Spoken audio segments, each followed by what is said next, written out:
Veniamo dall'Italia. Ciao a tutti. Molta gente mi ha chiesto se potevo fare video sulle lingue in generale, quindi non soltanto sul francese parlato, e quindi è proprio quello che faccio adesso. E questo video sarà il primo di una serie sulle lingue. Allora, adesso sto per parlare dell'italiano piuttosto del mio rapporto personale con la lingua, quindi sarà un video informale, non sto per parlare di linguistica o di un fenomeno in particolare, ma soltanto, diciamo, della mia esperienza personale. Allora, sto per parlare di perché ho imparato l'italiano, come ho fatto ad impararlo, quali sono le difficoltà che ho incontrato, perché mi piace sta lingua in particolare e quali sono secondo me i vantaggi di parlare italiano. Allora, prima di tutto, perché ho imparato l'italiano? Penso che il mio interesse per la lingua italiana abbia cominciato da ragazzo, quando avevo più o meno 12 anni o qualcosa del genere, e perché a quel tempo andavo a scuola ogni giorno in macchina con un amico italiano e sua madre, e quindi li sentivo parlare italiano insieme abbastanza spesso, e lo sentivo anche lui parlare al telefono con sua madre in italiano. Sì, quindi a quel tempo ero in contatto con la lingua abbastanza spesso, e penso che questo abbia cominciato a suscitare la mia curiosità. Poi sono andato in Italia molte volte, prima con i miei, ma poi col mio amico italiano, che mi ha invitato 2 volte nella sua famiglia nel nord Italia, vicino a Genova, in un piccolo paese che si chiama Montoggio. Sì, allora, tutto questo, diciamo che a causa di tutto questo, piuttosto forse grazie a tutto questo, ho cominciato a sentirmi in un certo modo legato all'Italia, e mi ha dato voglia di imparare la lingua. Quindi ho cominciato ad imparare l'italiano da solo a 17 anni. Allora, adesso come ho imparato l'italiano? Niente straordinario, come l'ho appena detto, l'ho imparato da solo, ma ho utilizzato un metodo molto famoso che si chiama il metodo Assimil. Ecco il libro, quindi forse ne avete già sentito parlare. È un metodo francese. Ogni giorno c'è una lezione con un dialogo, e poi ogni 7 lezioni c'è una lezione di revisione che riprende un po' tutto quello che hai imparato, con anche spiegazioni grammaticali un po' più sviluppate. Quindi è molto ben fatto, molto efficiente, molto semplice. Tutto quello che devi fare è provare ad essere il più regolare possibile, ma funziona davvero bene, almeno con le lingue romanze. Penso che questo metodo sia molto buono. Allora, visto che io parlo francese, l'ho fatto in francese naturalmente, ma sì, visto che è un metodo francese, ci sono più possibilità per i francofoni, ma esiste anche in altre lingue, con una lingua, quindi per l'italiano ci sono anche, è possibile farlo in molte altre lingue, l'inglese, il tedesco e lo spagnolo, eccetera. Quindi si chiama il metodo Assimil, e la serie è la serie senza sforzo, sans peine in francese, with ease in inglese. Ecco, quindi il metodo Assimile. Poi ho fatto il secondo libro del metodo Assimile, il perfezionamento, quindi stesso metodo, ma un'altra serie, la serie perfezionamento. Ma devo dire che ho soltanto fatto sì, 33 lezioni, e poi mi sono smesso, forse continuerò più tardi, ma mi sono smesso perché dopo aver fatto il primo libro ho cominciato a studiare l'italiano all'università, e quindi non avevo veramente bisogno di un libro di perfezionamento, visto che all'università avevo già molte occasioni di praticare, eccetera. Quindi un altro libro che ho utilizzato è questo, Précis de grammaire italienne di Odette e Georges Ulysse. Quindi è un metodo francese di grammatica italiana, con spiegazioni, ma anche e soprattutto molti esercizi. Ma questo chiaramente non era essenziale, piuttosto un libro che ho utilizzato all'inizio per padroneggiare la grammatica italiana ancora meglio, quindi quando c'era qualcosa che non capivo bene facevo qualche esercizio, ma come lo dico non era essenziale. Penso che con questo libro hai già abbastanza, penso che sia sufficiente da solo, perché alla fine teoricamente con questo libro parli già abbastanza fluentemente. Va bene? E c'è un'altra cosa che voglio dire, come l'ho detto ho studiato l'italiano all'università, ma voglio che sia ben chiaro il fatto che l'italiano l'ho imparato da solo, e questo non lo dico perché sono fiero, ma soltanto perché voglio che sia ben chiaro il fatto che è perfettamente possibile imparare una lingua da solo, e non è soltanto possibile, ma anche, secondo me, meglio e più efficiente.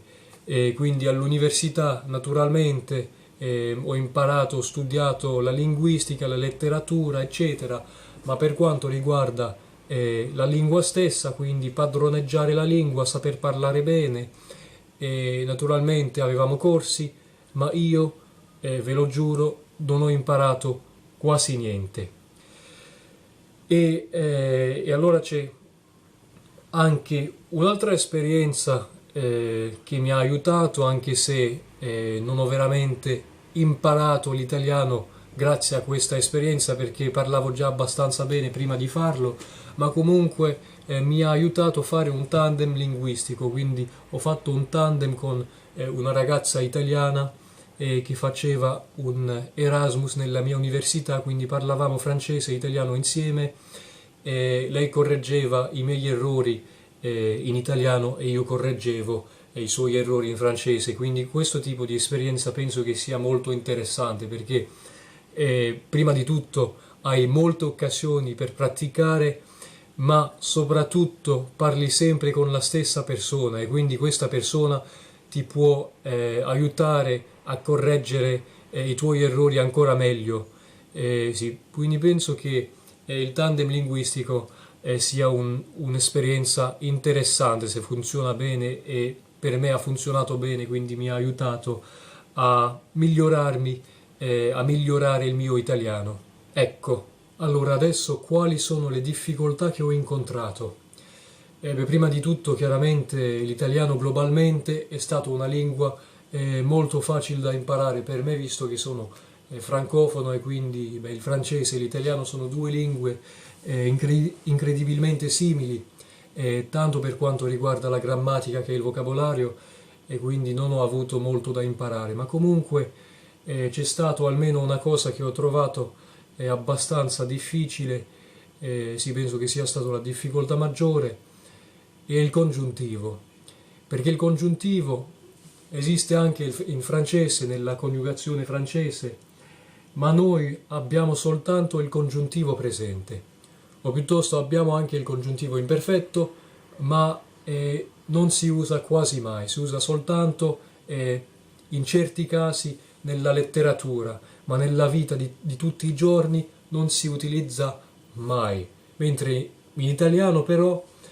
si utilizza molto spesso, non soltanto il congiuntivo imperfetto, ma anche il congiuntivo presente si usa molto di più in italiano. Quindi ho dovuto imparare a prendere l'abitudine di utilizzare il congiuntivo in casi dove in francese non l'avrei mai utilizzato, e questo è stato un po' difficile. Ecco.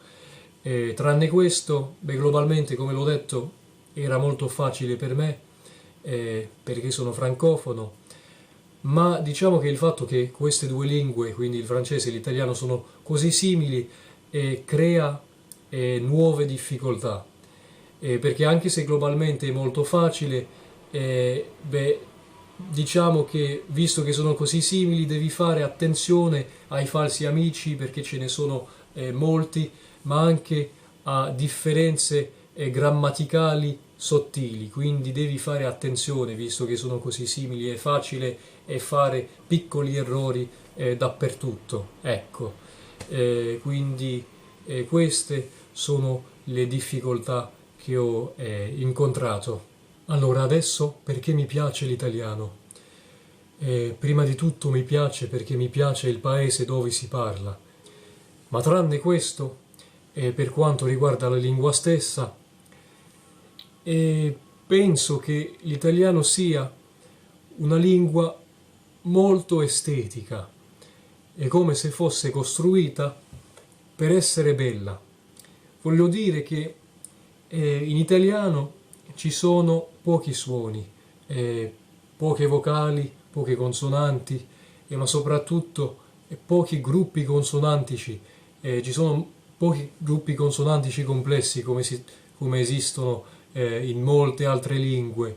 Non ci sono in italiano gruppi consonantici come kd, jd, kt, eccetera, o se esistono sono molto rari e sono generalmente al posto di questi gruppi consonantici complessi ci sono piuttosto in italiano doppie consonanti, e penso che tutto questo crei un'impressione di omogeneità, di uniformità, e questo è molto estetico. Ecco secondo me perché l'italiano è così piacevole da sentire. E poi tranne questo, perché la gente quando parla dell'italiano, quando dicono l'italiano è la lingua più bella del mondo, la lingua più romantica, bla bla bla, parlano soltanto di come suona la lingua, ma secondo me è anche importante l'aspetto estetico di una lingua, voglio dire l'aspetto visuale. L'aspetto visuale della lingua scritta per me è sempre importante. E per quanto riguarda l'italiano, è una lingua che trovo incredibilmente bella non soltanto da sentire ma anche da guardare. Trovo l'italiano molto piacevole da leggere, non soltanto da sentire. E penso che anche questo sia legato al fatto che ci sono, sì, pochi gruppi consonantici, poche consonanti in generale, sì, non lo so, ma comunque ho sempre questa impressione di omogeneità, di uniformità e di estetismo quando sto leggendo un testo in italiano. Ecco, quindi penso che sia una lingua estremamente estetica e, come l'ho detto, è come se fosse costruita per essere bella. Ecco perché mi piace l'italiano. Finalmente terminerò sui vantaggi di parlare italiano. Allora, secondo me ci sono due vantaggi principali, forse dimentico qualcosa, ma è quello che mi viene a mente. Allora, il primo vantaggio è che naturalmente la tua esperienza del paese diventa completamente diversa, e questo non ha niente a che vedere con l'italiano in particolare, ha a che vedere con imparare una lingua straniera, ma comunque, mi piace dirlo, anche per l'italiano, quindi la tua esperienza diventa molto più ricca, non sei più soltanto un turista, ma diventi, diciamo, una sorta di, come posso dirlo, amico del paese, ecco.